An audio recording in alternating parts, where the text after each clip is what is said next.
Ouais, tu sais.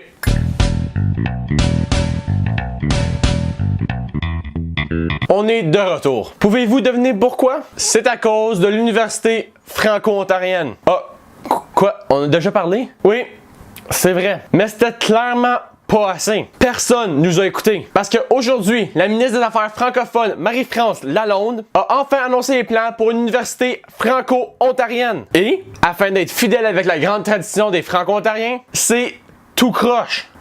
C'est que je suis tanné. D'abord, sur le plan financier, on estime que l'université franco-ontarienne aurait un budget de 40 millions par année. Et le coût pour mettre en place cette université serait près de 90 millions de dollars sur 7 ans. Et on nous dit aussi que les premières cohortes d'étudiants seraient modestes, soit 300 étudiants pour la première année. Donc, si on garde les chiffres en tête, même sans les coûts d'ouverture, là, chaque étudiant la première année va coûter 133 000 $. 130 000 $ par étudiant. Pour vous donner une idée comment ce chiffre se compare à toutes les autres universités en Ontario, à l'Université d'Ottawa, si on divise leur budget annuel, donc toutes leurs dépenses, par le montant d'étudiants, ça donne environ 19 000 $. 130 000 $, 19 000 $. Mais inquiétez-vous pas, le fédéral va venir aider. Ben, du moins, c'est ce qu'on espère. Parce que le fédéral est toujours là pour aider 500 000 habitants d'un pays de 33 millions. Je suis le seul qui trouve ça un peu ridicule. Comme,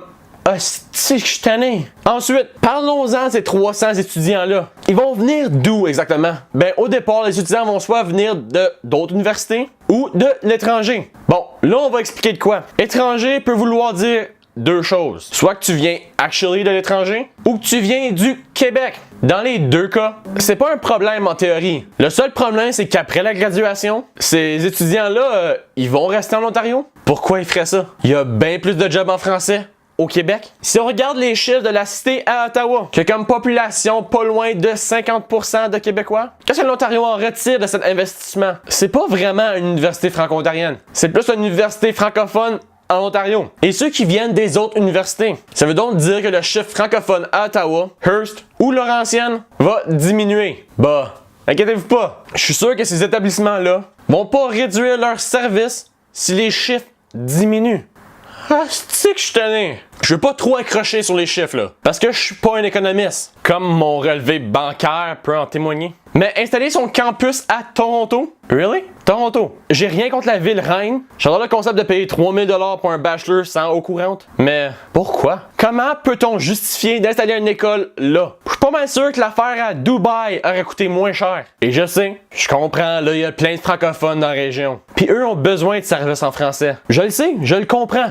Mais si un des partenaires de l'Université franco-ontarienne est Ryerson, pourquoi pas offrir un programme francophone à Ryerson? Asti que je suis tanné! Côté personnel, comment qu'on va faire pour avoir des enseignants pour cette institution? L'Université d'Ottawa n'y arrive pas. Plusieurs enseignants viennent du Québec. Certains font la navette de Montréal pour venir enseigner leurs cours. Comment peut-on penser qu'on va avoir assez d'enseignants compétents qui pourront offrir des programmes variés et de qualité? Ça se fait pas. C'est impossible. La preuve, l'Université de Hearst. C'est que je suis tanné. Puis de toute façon, pourquoi? Pourquoi qu'en 2017, on a besoin d'une université physique? Pourquoi pas pour une fois innover? Faire une université en ligne accréditée qui permet de rejoindre tous les francophones en Ontario. Peu importe leurs moyens et peu importe d'où ils viennent. Une université à la fine pointe de la technologie qui te met en contact avec les chefs de file de leur domaine sans avoir à les faire venir dans une ville où respirer coûte cher. Mais peut-être que j'ai tort. Après tout, je suis juste un jeune franco-ontarien,